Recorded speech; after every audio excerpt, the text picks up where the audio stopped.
चलते हैं। आज जो मैं आपको टॉपिक पढ़ाने जा रहा हूं उसका नाम है व्यष्टि अर्थशास्त्र तथा समष्टि अर्थशास्त्र, जिसको इंग्लिश में micro economics and macro economics कहा जाता है। क्लियर है दोस्तों?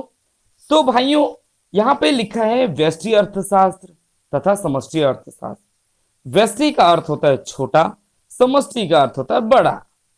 क्लियर है दोस्तों? लेकिन इसके इन दोनों के पीछे अर्थशास्त्र जुड़ा है। अगर हम इकोनॉमिक्स पढ़ने जा रहे हैं और हमें अर्थशास्त्र का मतलब नहीं पता तो हमारा पढ़ना ही बेकार है दोस्तों। तो हमें पता होना चाहिए कि अर्थशास्त्र का मतलब क्या है। जब हम अर्थशास्त्र का मतलब समझ लेंगे तब हम आएंगे व्यष्टि अर्थशास्त्र और समष्टि अर्थशास्त्र क्या होता है। चलिए, इस अर्थशास्त्र को जानने से पहले हम इसकी परिभाषा ही समझ लेते हैं कि अर्थशास्त्र की परिभाषा क्या होती है। तो दोस्तों, ये जो परिभाषा दे रखी है डेडलाइन की, इसमें क्या लिखा है कि अर्थशास्त्र दुर्लभ संसाधनों के विवेकशील प्रबंध। तो पहले इन चार वर्डों को समझते हैं। क्या होता है दुर्लभ संसाधन, जिसको सीमित संसाधन भी कहा जाता है। सीमित संसाधन का मतलब क्या होता है? हमारी इच्छा की तुलना में बहुत ही कम संसाधन का होना। हमारी इच्छा की तुलना में संसाधनों का कम होना, ये दुर्लभ कहलाता है। क्लियर? कहता है दुर्लभ संसाधन। दुर्लभ क्या है? भूमि, पूंजी, श्रम, उद्यम, ये सब जो मशीनरी, ये सब जो है दुर्लभ है, बहुत कम है। और हमारे पास कम संसाधन है, उसका विवेकशील प्रबंध करना, मतलब उसका इस तरीके से अरेंजमेंट करना कि व्यष्टि स्तर पर भी तथा समष्टि स्तर पर भी आर्थिक लाभ हो सके। जैसे इसमें क्या परिभाषा लिखा है देखो, अर्थशास्त्र दुर्लभ संसाधनों के विवेकशील प्रबंध का इस प्रकार अध्ययन करता है जिससे कि व्यष्टि स्तर पर तथा समष्टि स्तर पर आर्थिक लाभ अधिकतम हो सके। ये कहता है कि जो भी संसाधन है हमारे पास, जो भी दुर्लभ संसाधन है, उसका इस तरीके से अरेंजमेंट करना कि छोटे स्तर पर भी और बड़े स्तर पर भी लाभ अधिकतम प्राप्त कर सकें। क्लियर है दोस्तों? मतलब कि सीमित संसाधनों से अधिकतम लाभ प्राप्त करना ही एक अर्थशास्त्र की परिभाषा को प्रस्तुत करता है। समझ आया दोस्तों? अब आते हैं कि अर्थशास्त्र तो समझ गए हम। अब आइए हम समझते हैं कि भाई व्यष्टि अर्थशास्त्र और समष्टि अर्थशास्त्र क्या होता है। तो चलते हैं हम अपने बिंदु की ओर। ये जो पॉइंट स्टार्ट करने जा रहा हूं दोस्तों, इसको हम पढ़ते हैं। कहता है कि अर्थशास्त्र को विस्तृत रूप से दो भागों में बांटा गया है, व्यष्टि अर्थशास्त्र और दूसरा दे रखा है समष्टि अर्थशास्त्र। अर्थशास्त्र की व्यष्टि एवं समष्टि अवधारणाओं का संक्षिप्त विवरण इस प्रकार है। तो नीचे ये परिभाषा है ना दोस्तों, ये रेड वाला, अब हम इसको जानने जा रहे हैं। देखो क्या लिखा है, मैंने पहले ही बता दिया था, व्यष्टि का अर्थ है छोटा। व्यष्टि का अर्थ क्या होता है? छोटा। तो परिभाषा में क्या लिखा है? व्यष्टि अर्थशास्त्र छोटी आर्थिक इकाइयों के आर्थिक मुद्दों से संबंधित है। अर्थशास्त्र में छोटी आर्थिक इकाइयों का तात्पर्य इन इकाइयों से। अब देखो, छोटी जो व्यष्टि अर्थशास्त्र में हम जो छोटी आर्थिक इकाइयां हैं, आर्थिक मुद्दे, वो कौन कौन से हैं? इसमें पहला पॉइंट दे रखा है, ये वाला पहला पॉइंट क्या देखा दोस्तों? लिखा है कि एक व्यक्तिगत उपभोक्ता, मतलब कि इंडिविजुअल कंज्यूमर की बात कर रहा है, और दूसरा इंडिविजुअल प्रोड्यूसर की बात कर रहा है। लिखा है ना, एक व्यक्तिगत उत्पादक, एक व्यक्तिगत फर्म, मतलब कि a firm, a industry, a market, a individual market, जहां पे हम छोटे स्तर पर बात करें, चाहे एक उत्पादक हो, एक उपभोक्ता हो, एक फर्म हो, एक उद्योग हो और एक बाजार हो, तभी तो इसको कहा गया है व्यष्टि अर्थशास्त्र। क्योंकि व्यष्टि अर्थशास्त्र में जिसमें हम छोटी आर्थिक इकाइयों के आर्थिक मुद्दों के बारे में अध्ययन करते हैं कि एक उपभोक्ता की मांग कब अधिक करेगा, वो एक उपभोक्ता अपनी मांग कब अधिक करेगा, जब उसकी कीमत कम हो जाएगी। एक एक जो उत्पादक है कब अधिक सप्लाई करेगा, जब वो कीमत को बढ़ा देगा। तो यहां पर एक उत्पादक, एक फर्म, एक उपभोक्ता, एक उद्योग और एक बाजार के बारे में अध्ययन करते हैं। ठीक है दोस्तों, इसी को क्या बोलते हैं, व्यष्टि अर्थशास्त्र, जिसमें हम छोटे रूप में अध्ययन करते हैं। ठीक है दोस्तों, अब देखिए व्यष्टि अर्थशास्त्र में जो महत्वपूर्ण घटक है वो कौन कौन से, जो मैंने अभी भी बताया ना दोस्तों, जो पांचों पॉइंट थे, उन्हीं पांचों पॉइंट में से 3 पॉइंट को ले लेके। तो देखो पहला हम पॉइंट पढ़ते हैं। पहला पॉइंट कौन सा है दोस्तों, क्या लिखा है कि उपभोक्ता व्यवहार सिद्धांत या मांग का सिद्धांत। ध्यान से देखना भाई, परिभाषा क्या कहती है इसके अंदर। कहता है कि उपभोक्ता व्यवहार सिद्धांत यह विश्लेषण करता है कि एक उपभोक्ता कैसे अपनी आय को विभिन्न प्रयोगों में आवंटित करता है ताकि वह अपनी संतुष्टि को अधिकतम कर सके। दोस्तों याद रखना कि उपभोक्ता का व्यवहार क्या है, एक उपभोक्ता की क्या थ्योरी है, एक डिमांड की क्या थ्योरी है, कि जो उपभोक्ता के पास कैसे कैसे वह अपनी इनकम को विभिन्न स्रोतों से इकट्ठा करता है और अलग अलग स्रोतों में बांटता है। जैसे हमारे परिवार में हमारे पिताजी होते हैं या हमारे गार्जियन होते हैं, वो इनकम को ना अलग अलग भागों में प्रयोग करते हैं। जैसे वो सोचते हैं कि हम 800 रुपए सिलेंडर भरवाएंगे, 500 रुपए दूध वाले को देना है, 1000 रुपए बिजली वाले को देना है। तो वो इस तरीके से बांटते हैं कि वो अपनी संतुष्टि को अधिकतम कर सके, कि उनको कोई आगे प्रॉब्लम ना है, संतुष्टि हो सके। क्योंकि अगर आदमी किसी का कर्जा लेता है ना दोस्तों, वो संतुष्ट नहीं होता है। यहाँ पे क्या है, अधिकतम संतुष्टि चाहिए उसे। वो संतुष्टि कब मिलती है उपभोक्ता को, जब वह आय को विभिन्न प्रयोगों में बांटता है। समझ आया ये वाला पॉइंट, क्लियर। अब आ जाते हैं दूसरा पॉइंट छोड़ने, उत्पादक वाला। उत्पादक कौन होता है, प्रोड्यूसर होता है। और जिसे क्या करता है प्रोड्यूसर, वस्तुओं को बेचता है या वस्तुओं का उत्पादन करता है। तो इसमें क्या लिखा है देखो, उत्पादक व्यवहार सिद्धांत यह विश्लेषण करता है कि एक उत्पादक यह निर्णय कैसे लेता है कि उसे किस वस्तु का उत्पादन करना है तथा कितना उत्पादन करना है। उत्पादक का ध्यान अपना लाभ अधिकतम करने पर केंद्रित होता है। दोस्तों याद रखना, कोई भी उत्पादक होता है ना, प्रोड्यूसर होता है, वो हमेशा सोचता है क्या है कि मुझे लाभ कमाना है, मुझे इनकम जनरेट करनी है। तो उस इनकम को जनरेट करने के लिए वो सबसे पहले प्लान बनाता है कि मैं ऐसी क्या वस्तु बनाऊं, क्या बनाऊं ऐसी वस्तु।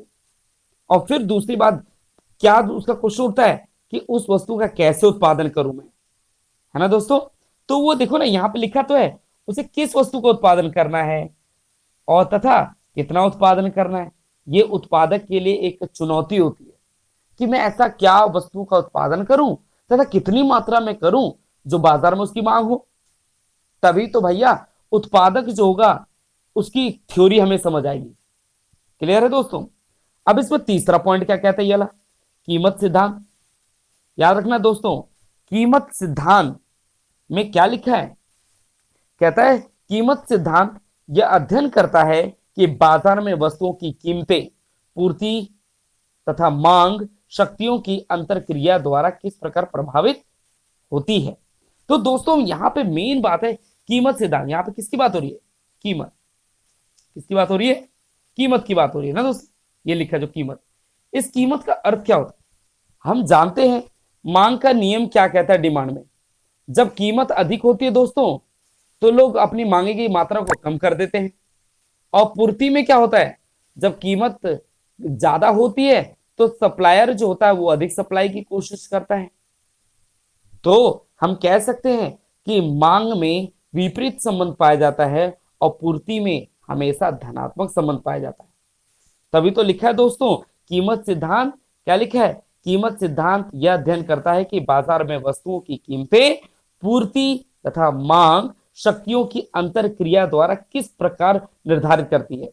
भैया कीमत ज्यादा होगी तो सप्लायर ज्यादा सप्लाई करने की सोचता है ना। और वहीं पर अगर उपभोक्ता की नजर में देखा जाए, कीमत जब ज्यादा होती है तो वह मांग कम करने की कोशिश करता है। तभी तो देखो भाइयों, इसी तीनों पॉइंट को कैसे चित्र में प्रस्तुत किया है, लिखा है ना देखो, वैश्विक अर्थशास्त्र के 3 महत्वपूर्ण घटक। पहले में देखो क्या दे रखा है, पहले में उपभोक्ता व्यवहार सिद्धांत, दूसरे में क्या देखा है, उत्पादक सिद्धांत। तो उत्पादक क्या सोचेगा, मैं कितना सप्लाई करूं, और उपभोक्ता क्या सोचता है, मैं कितनी मांग करूं। जब ये दोनों यहाँ पे जुड़ जाते हैं तभी तो बोला कीमत का सिद्धांत या पूर्ति मांग शक्तियों के अंतरक्रिया द्वारा निर्धारित की जाती है ना दोस्तों। समझ आया आपको कि व्यष्टि अर्थशास्त्र की परिभाषा के साथ साथ आपने समझा कि व्यष्टि अर्थशास्त्र के 3 महत्वपूर्ण घटक कौन कौन से हैं। पेपरों में अक्सर ये पूछा जाता है कि व्यष्टि अर्थशास्त्र क्या है तथा इसके 3 महत्वपूर्ण घटक बताइए। समझ आया दोस्तों। अब इसके बाद हम समझेंगे समष्टि अर्थशास्त्र। जिस तरीके से आपने व्यष्टि समझा वैसे ही आप समझेंगे समष्टि। मैंने पहले बता दिया था व्यष्टि का मतलब होता है छोटा और समष्टि का अर्थ क्या होता है दोस्तों, बड़ा। क्या लिखा है, बड़ा। जहां पे हम संपूर्ण अर्थव्यवस्था के बारे में अध्ययन करने जा रहे हैं। तो चलो आइए पहले परिभाषा पढ़ते हैं फिर समझते हैं। क्या लिखा है, समष्टि का अर्थ बड़ा। अर्थशास्त्र में बड़े से अभिप्राय है एक संपूर्ण अर्थव्यवस्था, एक संपूर्ण अर्थव्यवस्था दोस्तों, होल इकोनॉमी, है ना। समष्टि अर्थशास्त्र संपूर्ण अर्थव्यवस्था के आर्थिक मुद्दों से संबंधित है। जैसे हमने उसमें क्या पढ़ा था दोस्तों, एक व्यक्तिगत उपभोक्ता, एक व्यक्तिगत उत्पादक, एक फर्म, एक उद्योग, एक बाजार, ये पढ़ा था ना। अब इसमें हम क्या पढ़ेंगे समष्टि स्तर पर। क्या लिखा है, अर्थव्यवस्था में संतुलन। याद रखना दोस्तों, अर्थव्यवस्था में संतुलन कहां होता है, जहां AD is equal to AS होता है। ठीक है, जहां पे समग्र मांग समग्र पूर्ति के बराबर होती है दोस्तों। इसमें देखो खुद ही लिखा ना, यहां से हम पढ़ेंगे यहां। ठीक है, यहां हम अध्ययन करते हैं कि समग्र मांग समग्र पूर्ति के बीच संतुलन के संदर्भ में संतुलन कैसे प्राप्त होता है। ये देखा जाता है कि जो हमारा जो एडी है ना दोस्तों, एडी और एएस कैसे बराबर हो। आपको पता है एडी क्या होता है, कहता है एक लेखा वर्ष के दौरान एक देश में उत्पादित वस्तुओं तथा सेवाओं की मांग के कुल जोड़ को समग्र मांग कहता है। वहीं पर समग्र पूर्ति की परिभाषा में क्या कहता है, एक लेखा वर्ष के दौरान एक देश में उत्पादित वस्तुओं तथा सेवाओं के प्रवाह से, कि एक देश में एक साल में कितनी वस्तुएं बनी तथा कितनी उसकी मांग हुई, दोनों के बराबर को क्या बोलता है, संतुलन को क्या बोलता है भाइयों, क्या बोलता है कि अर्थव्यवस्था में संतुलन। समझ आया दोस्तों। अब इसके आगे जानते हैं ये दोनों, इसमें फिर हम इसके बाद में पढ़ेंगे दूसरा पॉइंट क्या लिखा है कि अर्थव्यवस्था में असंतुलन कब होता है। असंतुलन में जब दोस्तों एडी जो होता है जब इज ग्रेटर देन एस होता है, एक ये असंतुलन होता है। और दूसरा असंतुलन कब होता है दोस्तों, जब एडी जो होता है वो छोटा होता है एएस की तुलना में। क्लियर, यही चीज तो हम पढ़ने जा रहे हैं, तभी ये क्या कहते हैं समष्टि अर्थशास्त्र में असंतुलन पैदा होता है। ठीक है दोस्तों, आइए अब इसके भी हम 3 महत्वपूर्ण घटक पढ़ते हैं।